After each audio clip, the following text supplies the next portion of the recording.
ये कहानी है झारखंड के छोटे और प्यार से गांव की।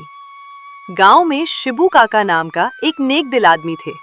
उनके दो बेटे थे, सूरज और विकास। सूरज हमेशा अपने पिता की मदद किया करता था। उसका काम था रोज सुबह से बाजार जाकर बिरयानी और अच्छे मसाले चुनना, घर आकर अपने पिता के साथ लाजवाब बिरयानी करी बनाना। जब उनकी बिरयानी करी तैयार हो जाती तो दोनों बाप बेटे बाजार में जाकर अपना ठेला लगा लेते और गांव वालों को केवल 20 रुपए में ही पेट भर बिरयानी करी देते। आज यहाँ आसपास इतनी दुकानें हैं, लेकिन तुम्हारे यहाँ की बिरयानी करी इतनी स्वादिष्ट लगती है कि हम तुम्हारे पास ही खाने आते हैं। हाँ भाई, ये बात तो सही है। हम कभी भी किसी और की दुकान पर खाने नहीं जाते।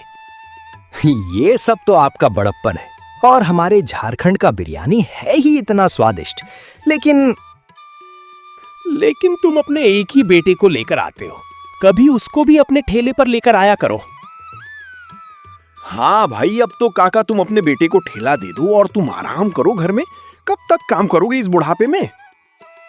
भाई साहब, क्या करूं, मेरा एक बेटा बहुत ही ज्यादा कामचोर है। ये सूरज है जो मेरा हर बात मानता है। ग्राहकों की ऐसी बातें सुनकर वो आज सोचता है कि अपने बेटे को समझाऊं। घर आकर वो अपने बेटे को समझाने लगता है। अरे बेटा, कितना काम चोरी करेगा, बस दिन भर घर में पड़ा रहता है। सूरज से कुछ सीख लिया कर। अरे पिताजी, मुझे सुबह सुबह काम करने का मन नहीं करता है। अरे तो शाम को तो काम करने आया है। ऐसे भी मैं अभी कुछ दिन के लिए तुम्हारे बुआ के घर जा रहा हूँ। अब तुम ही दोनों को अपना थैला संभालना होगा।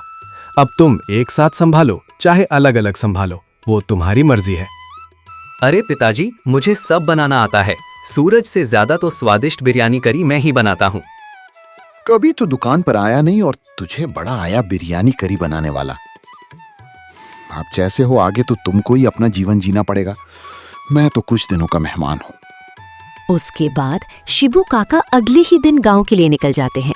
अगले दिन सुबह सुबह कुछ लोग चाय की ठेली पर बैठे हुए थे और बातें कर रहे थे।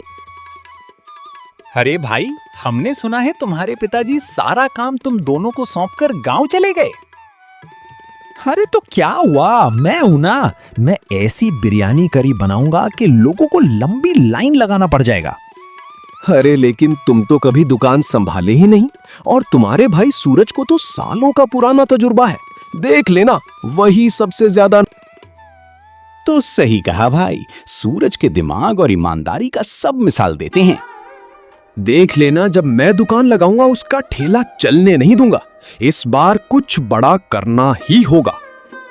अरे विकास, सूरज तो हमेशा तेरा भला चाहता है, तो क्यों हमेशा उसका दुश्मन बना फिरता है? सगा भाई है तेरा, इतनी ईर्ष्या सही नहीं है। और सूरज ने जो भी अर्जित किया है अपनी मेहनत से किया है। अबे गंजे, भाषण मत दे मुझे, अपने काम से काम रख। ये बोलकर विकास वहां से चल जाता है। गांव में भलाई का तो जमाना ही नहीं है भैया, ये किसी ते गांव को डुबाएगा। उसके बाद विकास घर आ जाता है। बड़े भैया, पिताजी ने कहा है हम दोनों साथ में बिरयानी करी का ठेला लगाएंगे। मैं तुम्हारे साथ नहीं काम करूंगा, मैं अकेले काम करूंगा। पिताजी के आने तक मैं तुमसे बहुत ज्यादा पैसे कमाऊंगा। ठीक है भैया, जैसे तुम्हारी मर्जी। विकास बड़ा था और अपनी मनमर्जी करता था, इसलिए सूरज उसको कुछ नहीं कहता है। अगले ही दिन सूरज ने अपना बिरयानी करी का दुकान लगा लिया था। गर्मा गर्म बिरयानी करी।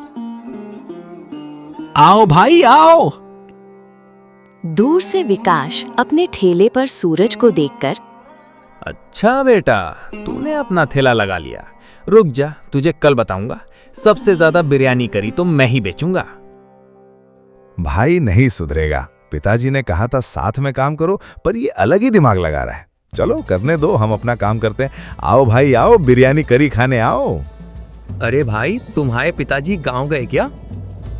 हाँ भाई, कुछ दिन में आ जाएंगे। वो थोड़ा कम पड़ गया था। मैं हूं ना, क्या लेना है?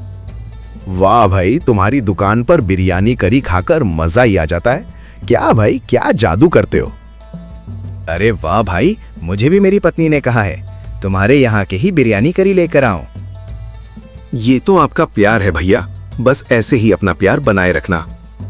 उसके बाद सूरज की दुकान पर लोग आने लगते हैं। उसके बाद सूरज ने उस आदमी को बिरयानी करी पैक करके दे दिया और बाकी लोगों के लिए बिरयानी करी लगा देता है। वो लोग बढ़िया चावल से बिरयानी करी खाने लगते हैं और खाते हुए तारीफ करने लगते हैं।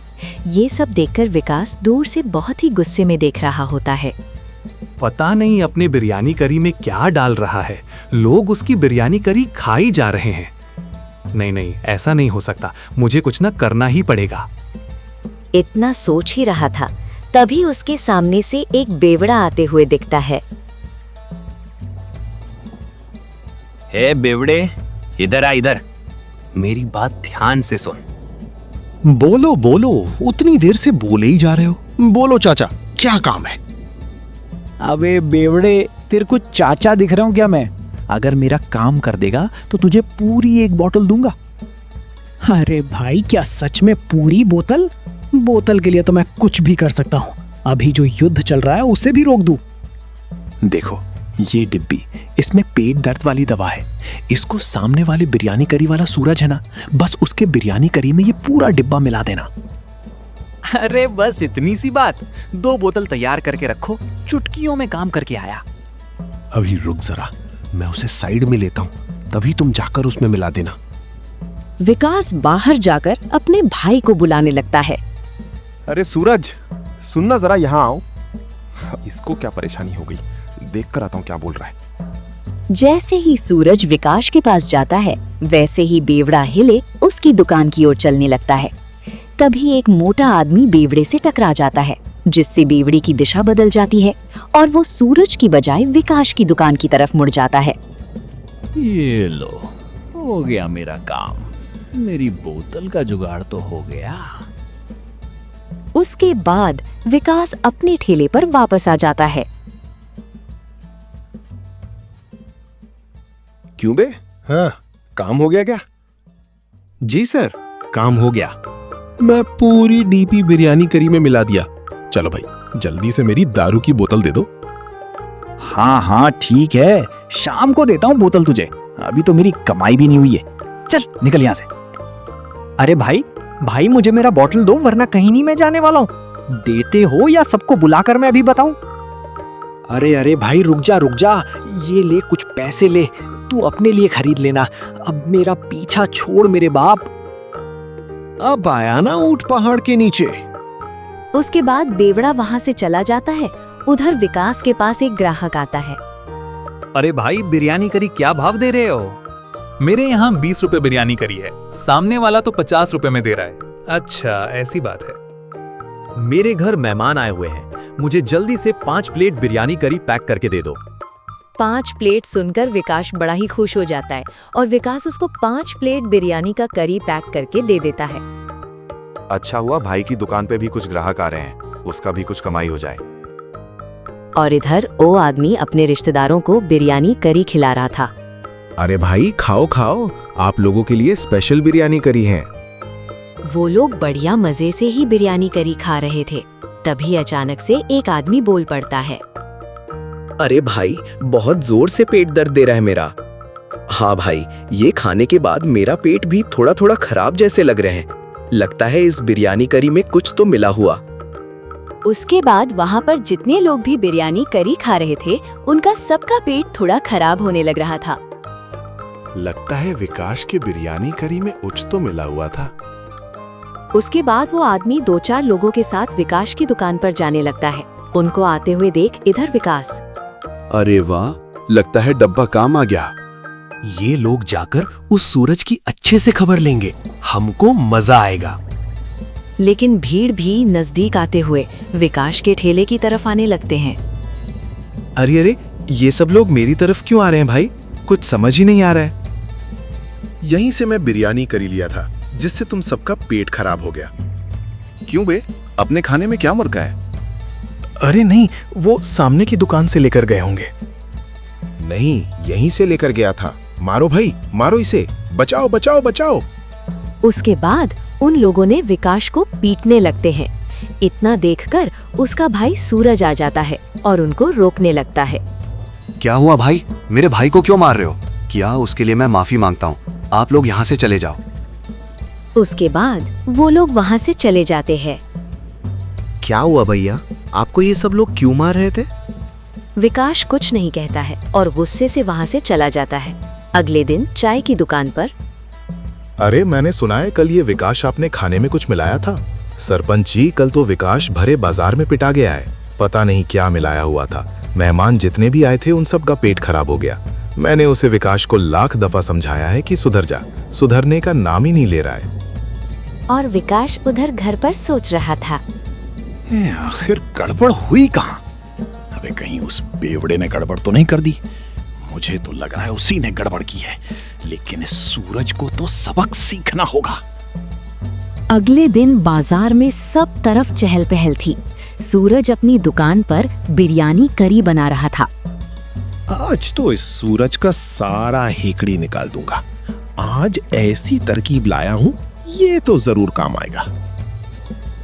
विकास मौके के ताक में रहता है कि सूरज कब अपना दुकान छोड़कर जाए। तभी कुछ समय बाद सूरज कुछ काम से अपना दुकान छोड़कर जाने लगता है। सुना ना भाई, मैं अभी जा रहा हूँ घर। वो थोड़ा चिकन मसाला कम पड़ गया, मैं अभी जाकर लेकर आता हूँ। तब तक तुम मेरी दुकान देखना। अब बेफिक्र होके जाइए, मैं संभाल लूंगा। उसके बाद सूरज वहां से चला जाता है। यही मौका है, अभी इसकी बिरयानी करी में जाके चूहे मारने की दवाई मिला देता हूँ। उसके बाद गांव वाले इसको पीटेंगे। विकास उसके बाद सूरज की दुकान पर जाकर खड़ा हो जाता है। हाँ भाई, आपको बिरयानी करी चाहिए क्या? सूरज भाई थोड़ी देर बाद आएंगे, अभी आप जाओ यहां से। ये मेरे भाई की दुकान है, ये घरेलू मामला है। हाँ, इसमें बीच में मत पड़, समझा? बड़ा आया ज्ञान देने वाला। उस आदमी अपने काम में लग जाता है। इधर विकास चुपके से जाकर सूरज की बिरयानी करी में चूहे मारने की दवाई मिलकर चुपके से चला जाता है। उसके बाद कुछ ही देर में सूरज अपने दुकान पर आ जाता है और थोड़ी देर में उसके ठेले पर ढेर ग्राहक आ जाते हैं। अरे भाई, जरा हम लोगों के लिए एक एक प्लेट बिरयानी करी लगाना। उसके बाद सूरज उन लोगों को बिरयानी करी दे देता है और वो लोग बिरयानी करी खाने लगते हैं। जैसे वो लोग बिरयानी करी खाते हैं, दोनों उल्टी करने लगते हैं। अरे भाई, कोई मदद करो, इस बिरयानी करी वाले की बिरयानी खाते ही उल्टियां आ रही हैं। मेरी तो तबीयत खराब होती जा रही है भैया। उसके बाद गांव में पंचायत बैठ जाती है। हाँ भाई, गांव में पहली बार तुम्हारे खिलाफ शिकायत आई है। डॉक्टर ने अभी कहा है तुमने अपने खाने में कुछ जहरीली चीज मिलाई थी। क्यों भाई, ऐसा तूने क्यों किया? नहीं सरपंच जी, मैं तो कुछ नहीं किया। मुझे तो समझ ही नहीं आ रहा है कि ऐसा क्यों हुआ। जो भी हुआ बहुत गलत हुआ। किसी की जान भी जा सकती थी तुम्हारी बिरयानी करी खाने की वजह से। अब मुझे तुम्हारा दुकान बंद करना ही पड़ेगा। मैंने कुछ नहीं किया सरपंच जी। मेरा दुकान बंद मत करवाओ प्रधान जी, हमारा एक ही सहारा है। इतना बोल ही रहा था तभी बहुत बेवड़ा वहां पर आ जाता है। बेचारे को फोकट में सजा मिल रहा है। सारे कांड तो विकास के किए हुए हैं। उसने तो मुझे एक बोतल दिया था, तब मैंने जाके उसके खाने में जमाल घोटा मिलाया था। अबे नेवड़े, पागल है क्या? कुछ भी बके जा रहा है। तेरी बात पर कौन यकीन करेगा बे? दिन भर तो तू बस नशे में धुत रहता है। चल भाग यहाँ से। उसके बाद उसने बेवड़े को वहां से भगा देते हैं। तभी वो सूरज का बगल वाला दुकानदार आ जाता है। लेकिन मेरी बातों पर तुम विश्वास कर सकते हो सरपंच जी। कौन हो तुम? अरे क्या कहना चाहते हो? साफ साफ कहो भाई। मैं सूरज के पास ही एक दुकान लगाया हूँ। उसी दिन ये लोग खाने कुछ मिलाया होगा। ये झूठ बोल रहा है, ऐसा मैंने कुछ भी नहीं किया है। भाई, आपने ऐसा क्यों किया? पिताजी तो हमको साथ देखना चाहते हैं। ये सारा क्या धारा इसी विकास का है? वो बेवड़ा सच कह रहा था। तू किसी तरह इसको दुकान लगाने से हटा सके और खुद दुकान अकेले लगाए। सरपंच जी, मुझे माफ कर दीजिए। और इस प्रकार सरपंच ने विकास को माफ कर देते हैं।